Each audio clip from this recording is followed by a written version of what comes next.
Hey everyone, Tom Swells here, Advanced Movement Therapist. Today I'm going to show you how to fix your biker's hip that you might be experiencing with this biking season.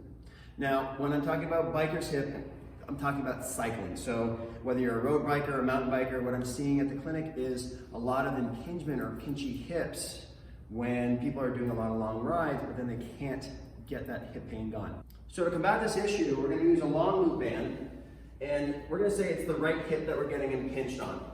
So we're going to get the band around the inner hip. Make sure you're not pinching on anything valuable, but the closer to the joint, the better. You're going to put some good tension on that band. So you're going to need a thicker band to really get some traction on there. And the angle is kind of out the back and to the side here so that I can open up that hip. So we want to pry that hip open. So we're getting some good distraction. I'm using my glute muscles to open up that hip. I'm getting nice and long in the back hip here. So this is going to help open up some of that extra rotation.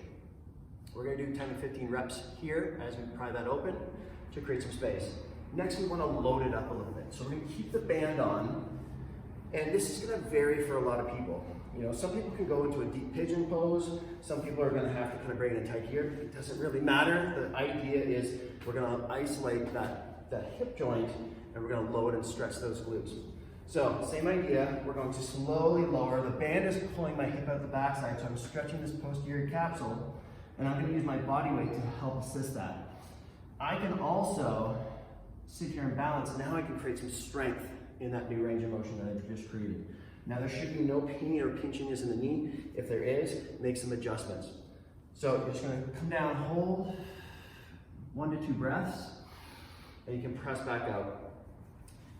What you can also do is we can make it a little bit more coming straight up the back, and I can get into more of a deep lunge. Same idea, I'm slowly lowering, the band is stretching out the back hip, but I'm contracting my glutes at the end there.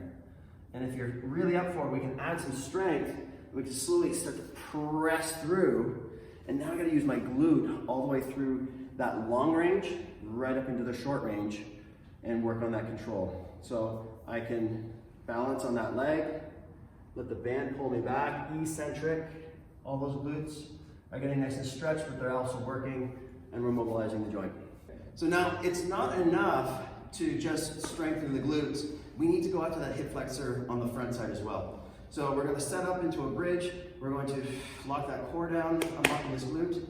I'm going to bridge up at the same time I'm flexing this hip with some good resistance on the band here.